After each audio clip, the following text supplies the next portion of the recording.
Yo guys, what's up? Welcome back. Another FRI-Q&A, and I'm here to give an answer to your questions again. Another hot and steamy day in the Netherlands. Went to the hairdresser last week. It's not really, probably because I slept weird, but yeah, anyway. You know what? Thanks again for sending in your questions. I see we've got 6 questions this week. Let's just dive into it. First one's from Jules Capral. Hi JoeySuki, thanks for creating this group. How can a producer find a vocal or singer for production when you have no contacts? Do you have any advice? For vocals, I always say that it's really great to just go on SoundCloud and try to find your perfect vocalist there, because there are so many vocalists out there who are struggling with the same things you're probably struggling with as well. They're looking for beats, you're looking for vocals. And most of them, well, not most of them, maybe a few of them are pretty talented as well. So you might just head over to SoundCloud and find someone there, which takes a lot of time. You also have companies like Vocal Kitchen. I'm actually having those guys in the podcast in a few weeks. They have a company where you can buy vocals, or they can create a new vocal custom on your track. So Vocal Kitchen, that might be interesting for you as well. Vittorio Ferrigno. Hi man, is for upcoming producers better to release music with medium labels or release it for free on your own channels? Well, regarding the labels, I would only release on a label when it's a big one, or at least when they have a big promotion tool, when they have a big network or fan base behind them, because otherwise it doesn't really have any value to release on a label anymore. They need to have a bigger network than you have. They need to be able to get your tracks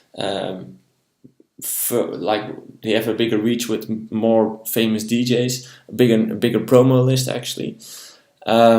So I wouldn't advise to release music on medium labels, at least when they don't have a big fan base themselves. If they do have a big promo list and a big fan base, it might be useful. Otherwise, I will be just releasing it myself on TuneCore and make sure it's available on all those platforms.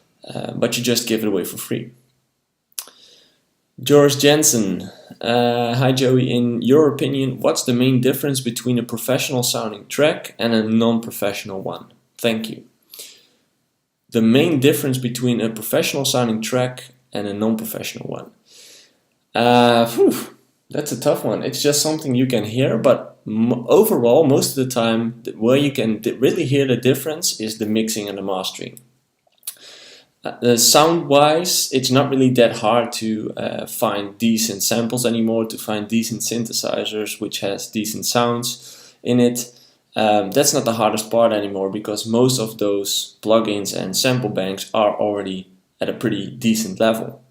So the production of the track isn't really where you hear like, okay, it's a non-professional track. But most of the time it's the mixing and the mastering, because that takes time to know, that takes a lot of skill to know. And I think that, to me, is the big difference between a professional sounding track and a non-professional one. Dave Fuentes. Hey Joey, on your latest ADE checklist, you mentioned make appointments, but for a new artist like me, I don't think a label or DJ I want to meet would want to confirm my appointment. If this is the case, what would be a good example of who to have appointments with that could be beneficial? First of all, I would just go through your own network. So just go to your email box, maybe your phone list, and just see who is actually there. Or maybe post something on your Facebook page just to see who is actually there. And just try to meet with as much people as possible. The beautiful thing about ADE is that it's all really centered, as in it's already compact. There's a lot happening on just not that much space. So you see a lot of people just walking around there. Bigger DJs, labels, A&R managers, bookers, everyone's just walking around. So it might just happen that you're actually running across someone on the street, you never know. And maybe you're meeting someone else who might get you in contact with that person. That's the beautiful thing about ADE to me. You never know what's going to happen. But just to be prepared pretty well. I always tell people try to make as much appointments before you go, because then you can make the best use out of your time that you are in Amsterdam, because it's an expensive trip for most people. It's an expensive week, so why not make the best out of it? Robin Hellison: hey Joey, there's a track called Stargazing from a producer called Severo, and it has the same lyrics as Stargazing from Kygo. How is that possible? Don't you get sued for that? I'm actually not aware of that, and it really depends on where the rights of those vocals are, I guess. I'm not the biggest, I don't know that much about music rights and lyric rights and those kind of things. I will tag someone in the message on Facebook who can, he's a lawyer, a music lawyer, he can probably help you with this. But I think it has something to do with where the rights of those vocals are. So I'm not sure how that is, but I will make sure he gives you an answer. Maxime Bonnet: are you planning to host remix contests? Well, not at first, as in I don't produce that much music anymore. But if I have something, I can definitely have a look at it. Might be interesting to have you guys doing a remix contest. I'm actually thinking about creating a new intro and outro for my podcast. So that could be something you guys can make a contest out of as well.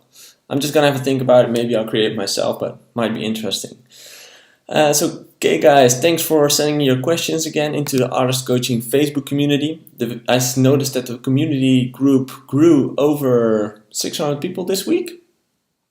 Yeah, over 600 people. We're at 621 people this week, so we're growing really quick. That's really great.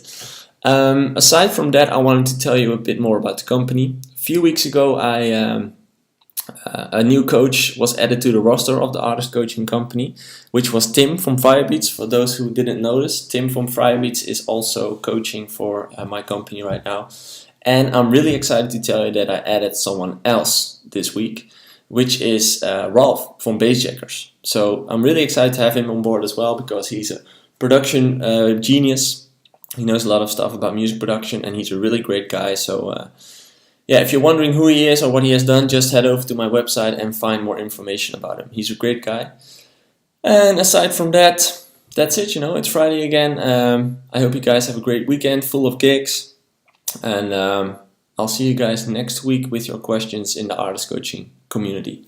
Have a good one. Bye.